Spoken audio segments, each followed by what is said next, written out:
السلام علیکم ورحمۃ اللہ وبرکاتہ۔ ہر قسم کی حمد و ثنا اللہ جل شانہ کی ذات کریم کے لیے ہے، اور بے بہا درود و سلام محمد الرسول اللہ صلی اللہ علیہ وآلہ وسلم کے اور آپ کی آل اور اصحاب کے۔ حضرات گرامی قدر،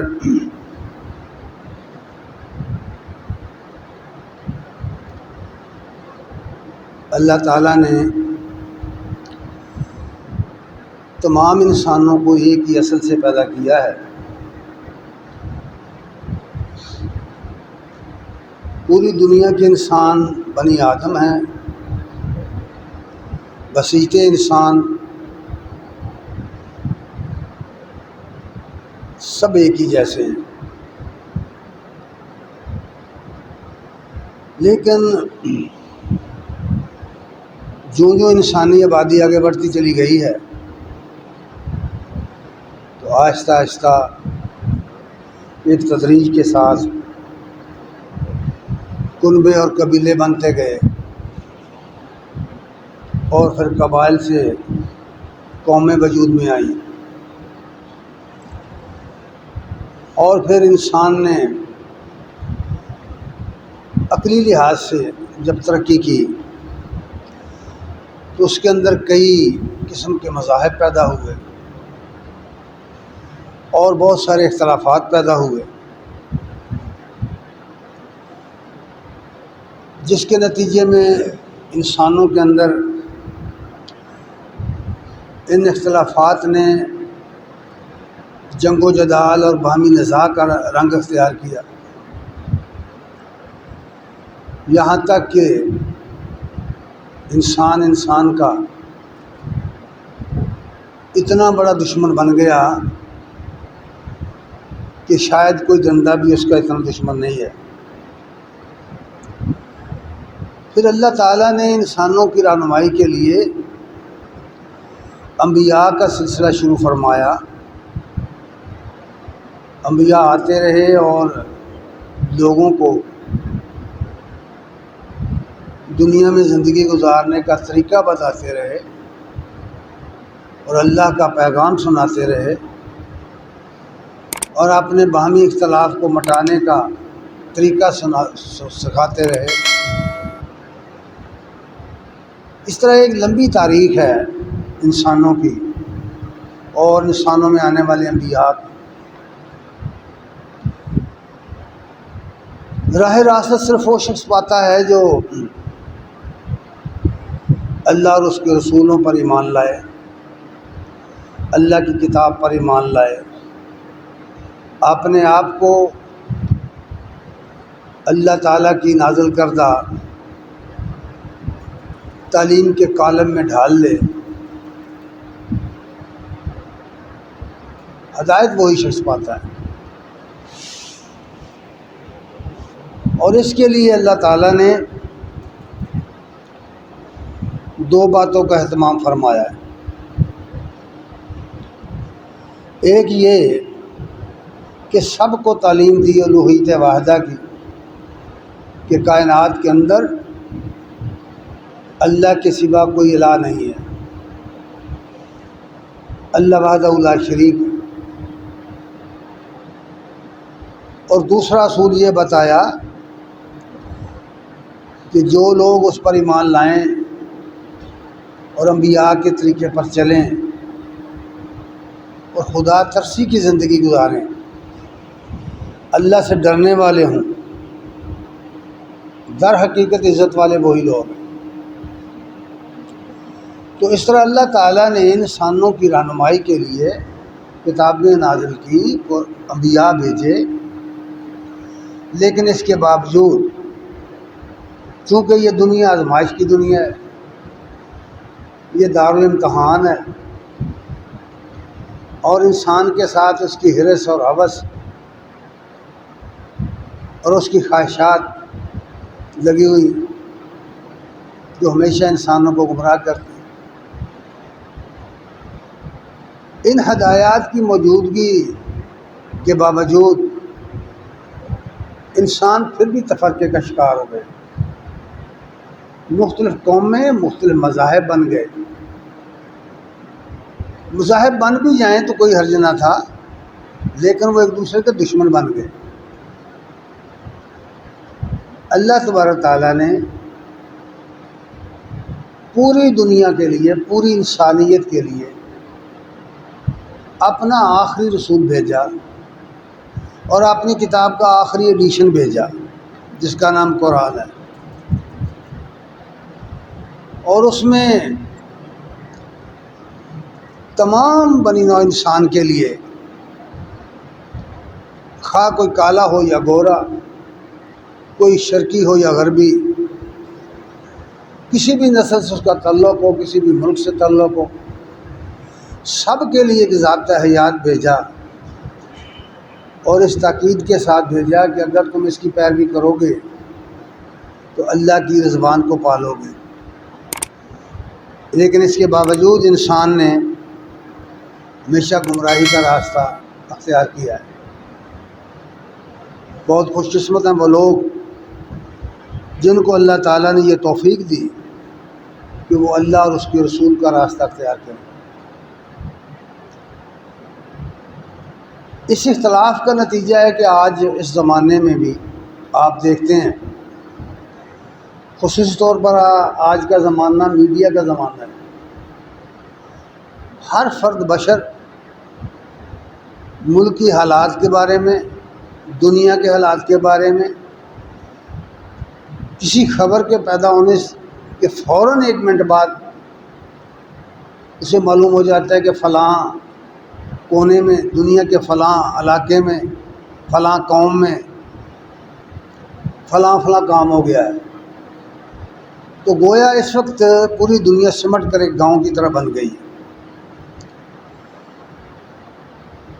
جتنی زیادہ ترقی کی ہے انسان نے، اتنی ہی زیادہ گمراہی پھیل گئی ہے۔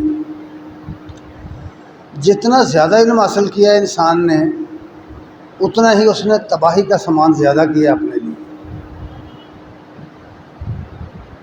اس کا یہ مطلب نہیں ہے کہ اللہ تعالیٰ کی طرف سے ہدایت موجود نہیں ہے، اس کا اصل مطلب یہ ہے کہ انسان خواہشوں کا غلام بن گیا ہے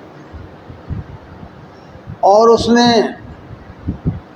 شکم پرستی کا راستہ اختیار کر لیا، اپنی ہی نسل کا دشمن بن گیا ہے۔ آج آپ دیکھتے ہیں کہ پوری دنیا میں جگہ جگہ مختلف ممالک کے اندر مختلف حکومتیں اپنی سرپرستی میں انسانوں کو ذبح کر رہی ہیں، صرف اس اختلاف کی بنا پر کہ فلاں شخص کا فلاں مذہب ہے۔ مذہب کی بنیاد پر قتل و غارتگری، مار دھاڑ،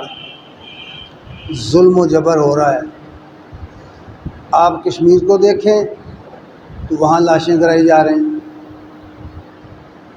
آپ فلسطین کو دیکھیں تو وہاں بچوں پر ظلم کیا جا رہا ہے، عورتوں پر ظلم کیا جا رہا ہے۔ یہ افغانستان کی جنگ تو بھی ختم ہوئی ہے جہاں لاکھوں لوگوں کو قتل کر دیا گیا ہے۔ شام کے اندر دیکھیں تو انسان کے ہاتھوں ذلیل ہو رہا ہے۔ عراق کے اندر دیکھیں، یمن کے اندر دیکھیں، اس جنگ کی ہر جگہ، اس جنگ کی تہہ میں مذہب ہے، مذہب کی بنیاد پر یہ ہو رہا ہے، اور اگرچہ اس کو چھپایا جا رہا ہے۔ پھر اگر آپ اپنے ملک میں دیکھیں تو یہاں بھی یہ فتنہ بہت زیادہ ہے، اور اس پورے عالم کے اندر جو ظلم اور ستم ہو رہا ہے اس کے ذمہ دار صرف 3 گروہ ہیں۔ ایک تو سب سے بڑا دہشت گرد خود امریکہ ہے جو ان قوتوں کی سرپرستی کر رہا ہے۔ دوسرا اس کا تیار کردہ دہشت گرد اسرائیل ہے، اور تیسرا ہندوستان ہے۔ یہ تینوں ملک ایسے ہیں، اور ان کی پشت پر پورا یورپ ہے، جو ان کو سپورٹ کر رہا ہے۔ اس پورے فساد کے ذمہ دار اصل میں یہ تینوں گروہ ہیں، یہ تینوں مل کر ایک ہیں۔ اور اس فساد کی ایک بڑی وجہ اور بھی ہے، اور وہ یہ کہ جن کے خلاف ان قوموں نے محاذ قائم کیا ہے وہ بظاہر تو مسلمان ہیں، دہائی بھی یہی ہے کہ مسلمان مارے جا رہے ہیں، مسلمان قتل ہو رہے ہیں، مسلمان خواتین کی عزتیں برباد ہو رہی ہیں، ان کے بچے مارے جا رہے ہیں، ان کی جائیدادیں ان سے چھینی جا رہی ہیں۔ لیکن اگر غور کریں، آپ تجزیہ کریں تو در حقیقت مسلمان نہیں، نام نہاد مسلمان ہیں۔ ورنہ جتنی مسلمانوں کے پاس طاقت ہے، پاور ہے، جتنی افواج ہیں، جتنی دولت ہے، اللہ تعالیٰ نے جس طرح ان کو خطے دیے ہیں، اللہ تعالیٰ نے جس طرح ان کو دنیا کے اندر اہم ترین مقامات، بہترین لوکیشن پر ملک دیے ہیں۔ اگر آپ جغرافیہ پڑھیں،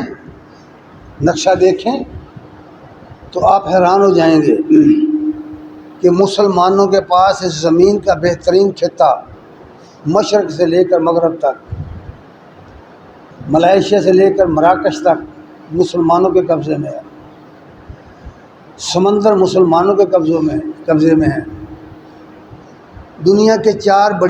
بڑے آبی راستے ہیں جہاں سے پوری دنیا کی تجارت بحری راستوں سے ہوتی ہے، وہ مسلمانوں کے قبضے میں۔ مسلمانوں کے پاس طاقت کی کمی نہیں ہے، مسلمانوں کے پاس روزی معیشت پیسے کی کمی نہیں ہے، مین پاور کی کمی نہیں ہے۔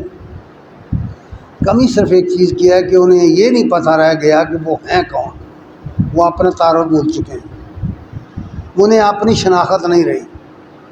یہ اصل وجہ ہے۔ اس کا نتیجہ یہ نکلا ہے کہ جب اللہ تعالیٰ کے پیغام کو مسلمانوں نے نظر انداز کیا تو پھر مسلمانوں کو سزا دینے کے لیے اللہ تعالیٰ نے اس قوم کو منتخب کیا ہے جس پوری دنیا کے اندر سب سے کم تعداد، تھوڑا ملک رکھنے والی قوم اور اللہ کی مغضوب قوم ہے، اس کو چنا ہے۔ یعنی کم ترین قوم جو تھی اس کو چنا ہے اللہ نے ان کو سزا دینے کے لیے۔ دنیا کے اندر ہندو کی کوئی حقیقت نہیں ہے، یہودی کی کوئی حقیقت نہیں، آٹے میں نمک کی برابر بھی نہیں ہے یہودی، لیکن آج پوری دنیا کو تگنی کا ناچ جو نچا رہا ہے تو وہ یہودی نچا رہا ہے۔ اور بدقسمتی یہ ہے کہ خود مسلمانوں کے اندر یہ نام نہاد مسلمان جو ہیں، ان کے لیڈر، ان کے اعلیٰ تعلیم یافتہ لوگ جو دن رات اسمبلیوں میں، پریس کانفرنسوں میں، جلسوں میں، عام بیانات میں، ٹویٹر میں یہ کہہ رہے ہیں کہ اسرائیل کو تسلیم کر لینا چاہیے۔ یہ آپ سنتے رہتے ہیں، اسرائیل کو تسلیم کر لینا چاہیے۔ گویا اس کو یوں سمجھیے جیسے ڈاکوؤں کا ایک گروہ ہو اور وہ کسی آدمی کے گھر پر قبضہ کر لے، اس کی زمین پر قبضہ کر لے، تو گاؤں والے سارے مل کر کہیں کہ بھائی چونکہ ان نے قبضہ کر لیا ہے لہٰذا ان کا قبضہ تسلیم کر لو، بدماشوں کا قبضہ تسلیم کر لو، دہشت گردوں کا قبضہ تسلیم کر لو، اس لیے کہ انہوں نے تمہارے گھر پر قبضہ کر لیا، لہٰذا تم مان جاؤ کہ یہ گھر ان کا ہے، تمہارا نہیں ہے۔ یہ احمق طبقہ، یہ احمق لیڈر ہمارے جو ہیں وہ اس طرح کی سوچ رکھتے ہیں۔ ایک ایسی ریاست جس کا کوئی وجود نہیں ہے، نجائز وجود ہے جس کا، آپ 1948 سے پیچھے جا کر دیکھیں، جنگ عظیم کے بعد، دوسری جنگ عظیم، جس میں یہودیوں نے اپنا پیسہ لگایا اور پھنسے ہوئے انگریزوں کو پیسہ دے کے یہ بات منوائی کہ ہمیں فلسطین میں جگہ دو، اور اس طرح انہوں نے یہاں قبضہ کیا فلسطین میں۔ اس خطے میں آگے ان کی تعداد معمولی، لیکن احمق لوگ، آج بھی ہمارے ملک میں یہ بات ہو رہی ہے ہمارے ملک کے اندر اگر آپ چنیوٹ کے علاقے میں جائیں، رقبے کے علاقے میں جائیں، اسلام آباد میں جائیں، تو آپ کو اکثر جگہ قادیانی زمینیں خریدتے نظر آئیں گے بڑی قیمت پر، اور عام کو لوگ بڑا پیسہ دیکھ کر زمینیں بیچ رہے ہیں۔ یہی حماقت فلسطینیوں نے بھی کی تھی کہ یہودیوں کے ہاتھوں انہوں نے زمینیں بیچی تھی، اپنے گھر بیچے تھے، اور پیسہ گھر بیچ کے زمینوں کا پیسہ لے کے ہوٹلنگ کرتے رہے، عیاشیاں کرتے رہے۔ پھر آہستہ آہستہ دیکھا دنیا نے کہ اس نے پورے فلسطین پہ قبضہ کر لیا، اردن کے کچھ حصوں پہ قبضہ کر لیا،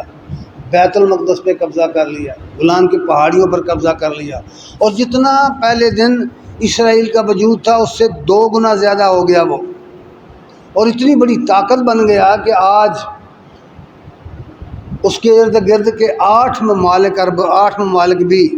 گھٹنے ٹیکے ہوئے اس کے سامنے، اور دنیا کے مسلمان سوائے بیان بازی کے کچھ کر ہی نہیں سک رہے، اور خود کہہ رہے ہیں، اپنی اسمبلیوں میں کہہ رہے ہیں کہ کوئی حرج نہیں، ہمارے دانشور کہہ رہے ہیں کوئی حرج نہیں، اس کا قبضہ تسلیم کر لیا جائے۔ اب آپ اندازہ کریں جو لوگ اس سوچ اور اس خیال کے ہوں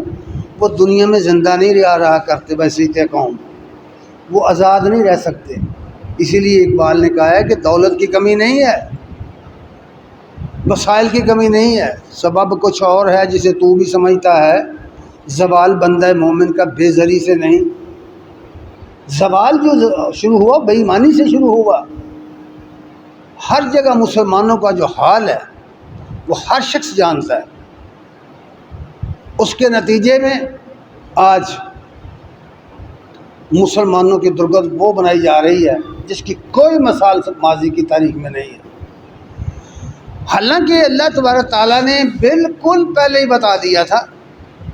جب اللہ نے اپنے رسول کو بھیجا، مبعوث فرمایا، تو سب سے بڑے دشمن اس زمانے میں بھی جو تھے، جن کو اللہ تعالیٰ نے خود قرآن میں کہا کہ یہ تمہارے بڑے دشمن ہیں، وہ یہودی تھے، وہ یہی بنی اسرائیل تھے، مشرک بھی تھے، مکے والے بھی تھے، لیکن یاد رکھیے مکے والوں کی دشمنی کی وہ حیثیت نہیں تھی جو یہود کی تھی۔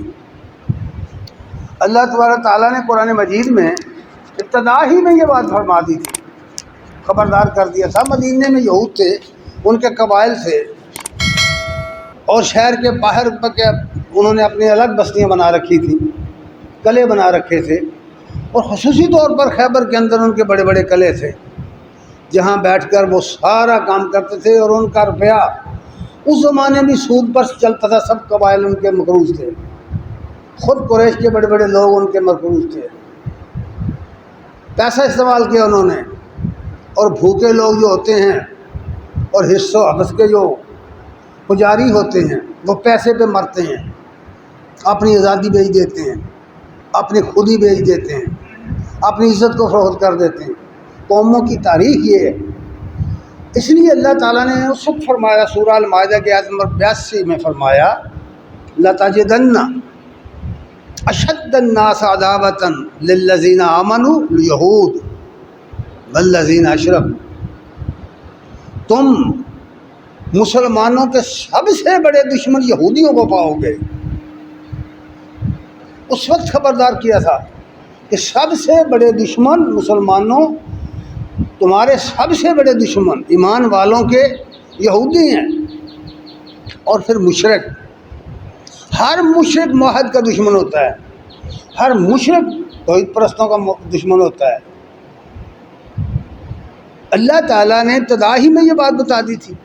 اور ساتھ ہی نبی کریم صلی اللہ علیہ وسلم نے یہ فرما دیا۔ بخاری شریف کی یہ حدیث ہے، بخاری کی دوسری جلد کے صفحہ 1088 پہ یہ حدیث موجود ہے۔ ابی ہریرہ رضی اللہ تعالیٰ عنہ بیان کرتے ہیں کہ نبی صلی اللہ علیہ وسلم نے فرمایا، لا تقوم الساعة حتى تأخذ امتی بأخذ القرون قبلهم شبرا بشبرا ذراعا بذراع، فقیل یا رسول اللہ کا فارس والروم، فرمایا قیامت قائم نہیں ہوگی، اس وقت تک قیامت نہیں آئے گی جب تک مسلمان، میری امت کے لوگ اپنے سے پہلے گزری ہوئی قوموں کے عین نال بنال نہیں چلے جائیں گے، انہی کے نقش قدم پر چلیں گے، انہی کے نقش قدم پہ چلیں گے، شبرم پہ شبرم، ذراع پہ ذراع، یعنی ہاتھ کے ہاتھ ایک ساتھ مل کے قدم پہ قدم رکھ کے چلیں گے۔ پوچھا گیا یا رسول اللہ کیا اس سے فارس کے لوگ اور روم کے لوگ ہیں، ایرانی اور رومی ہیں؟ قال ومن الناس الا اولئک، فرمایا اور کون لوگ ہو سکتے ہیں؟ یہ ایک پہلو ہے۔ اگر آپ اس زمانے کے ایرانیوں کی حالت دیکھیں، ان کا دین، ان کا مذہب پڑھیں، ان کا مطالعہ کریں، تو وہ سارے کے سارے عقائد آج مسلمانوں کے اندر جو مجوسیوں کے تھے، آتش پرستوں کے جو عقائد تھے، آج مسلمانوں کے اندر ہیں وہ سارے کے سارے۔ ایک ایک عقیدہ ان کا تم چیک کر سکتے ہو، ادھر تھوڑا سا علم کی دنیا میں اتر کے دیکھو۔ اور جو فرمایا تھا رومی، یعنی یہ یورپین قومیں، چونکہ اس زمانے میں روم کا قبضہ تھا ہر طرف، روم ایک غالب قوت تھی، اس لیے روم کا حوالہ دیا گیا۔ اور یہاں تک رومی غالب تھے کہ یہاں ایشیا میں آ کے شام کے علاقے پر، مصر وغیرہ، یہ علاقے انہوں نے اپنے قبضے میں لے لیے تھے۔ ترکی ان کے قبضے میں تھا، یونان بھی، یہ بڑے بڑے سب ممالک۔ رومی تہذیب، تو اس کا مطلب یہ ہے کہ دو تہذیبوں کی جنگ ہے جو عرصہ دراز سے چل رہی ہے، ایک اسلام کی تہذیب ہے، ایک یورپ کی تہذیب ہے۔ اس وقت کہا گیا کہ یہ رومی جو ہیں یہ تمہارے وہ لوگ ہیں جن کے نقش قدم پر تم چلو گے، یعنی یہ یورپ والے، اور دوسری طرف فرمایا یہ فارس والے، یعنی وہ لوگ جو آگ کے پجاری تھے، روحانیت کے پجاری تھے، وغیرہ وغیرہ، اور ان کے عقائد۔ اس وقت یہ بات بتا دی گئی تھی کہ یہ تمہارے دشمن ہیں، اور پھر صاف صاف کہہ دیا۔ سورہ المائدہ کی آیت نمبر 51 میں فرمایا یا ایھا الذین آمنوا، اے ایمان والو، لا تتخذوا الیہود والنصارى اولیاء، یہود اور نصارہ کو، یہودیوں اور عیسائیوں کو دوست مت سمجھو، اپنے دوست مت بناؤ۔ کیا آپ سنتے نہیں ٹی وی پر، میڈیا پر یہ دیکھتے سنتے نہیں، پڑھتے نہیں کہ امریکہ ہمارا دوست ہے، یورپ کا فلاں ملک ہمارا دوست ہے؟ تمہارے جتنے لیڈر ہیں، جتنے رہنما ہیں، ان کے سب کے بچے وہاں تعلیم حاصل کرنے جاتے ہیں، وہاں کی تہذیب، وہاں کی تعلیم، وہاں کے عقائد، وہاں کی عادات، وہاں کی سب کچھ، ہر چیز وہاں کی، اور سمجھتے ہیں کہ ہم پڑھے لکھے لوگ ہیں۔ لیکن قرآن مجید تو یہ کہہ رہا ہے کہ تمہارے دشمن ہیں،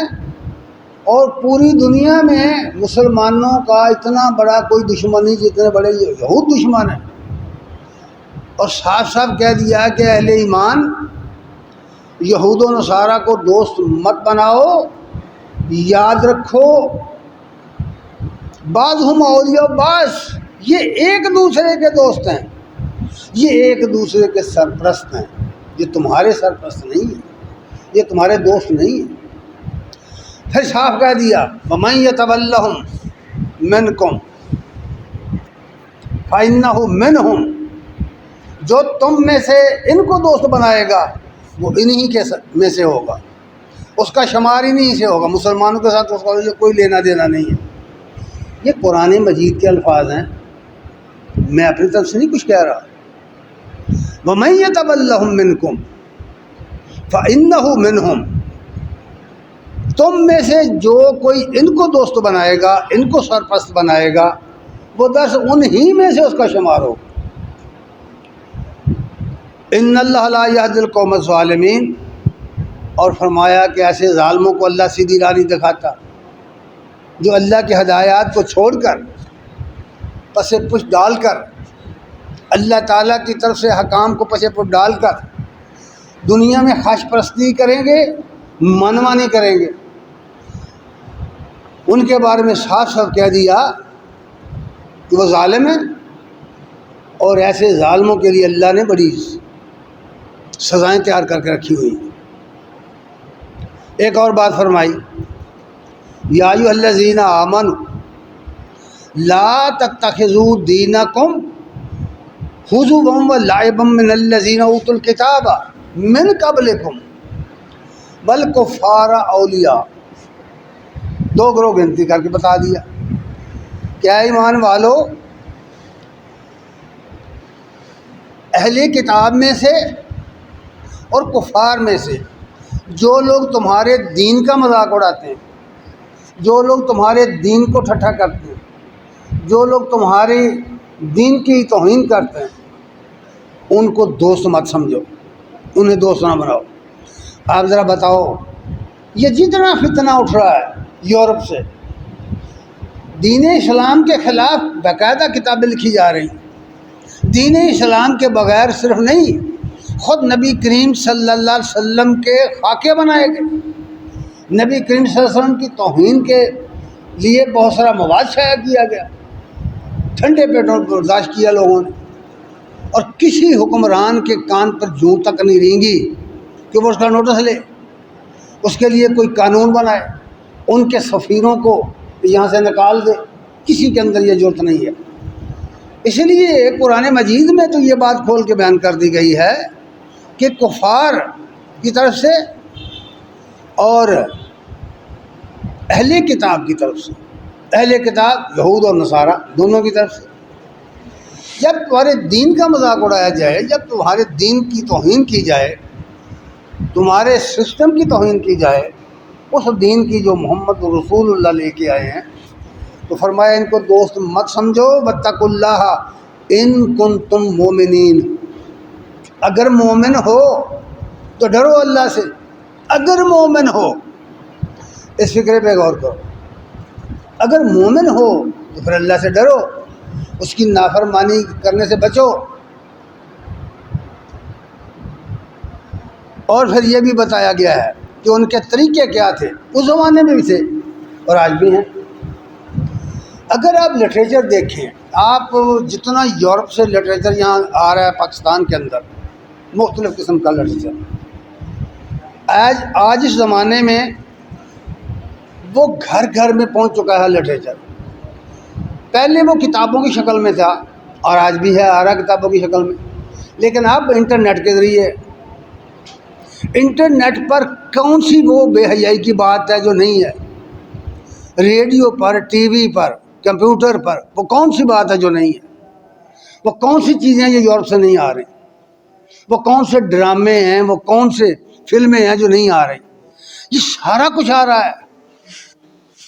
اور ہم سب لوگ ٹھنڈے پیٹوں اس کو برداشت کر رہے ہیں، اور اس پر ہمارے یوٹیوب پر کوئی پابندی نہیں ہے گورنمنٹ لگا رہی کہ ہماری قوم برباد ہو رہی ہے، ہمارے نوجوان برباد ہو رہے ہیں، ہمارے کالجز، ہماری یونیورسٹیاں برباد ہو گئی ہیں۔ یہ سب چیزیں ہمارے سامنے، سب لوگ جانتے ہیں ان چیزوں کو، کوئی ایسی بات نہیں ہے کہ کسی کو کوئی بھول ہے۔ اس لیے اس زمانے میں بھی وہ طریقہ اپنا اختیار کرتے تھے، لیکن آج جدید طریقے سے وہ کر رہے ہیں۔ ابو ہریرہ رضی اللہ تعالیٰ عنہ بیان کرتے ہیں کہ رسول اللہ صلی اللہ علیہ وسلم کے زمانے میں، خود صحابہ کے زمانے میں، یہود و نصارہ کرتے کیا تھے؟ کان اہل الکتاب یقرؤون التوراۃ بالعبرانی ویفسرونها بالعربی لأہل الاسلام۔ یہود و نصارہ یہ گروہ اپنی کتابوں کے عربی میں ترجمے کر کے مسلمانوں کے اندر پھیلاتے تھے۔ یہ اس زمانے کی بات ہے۔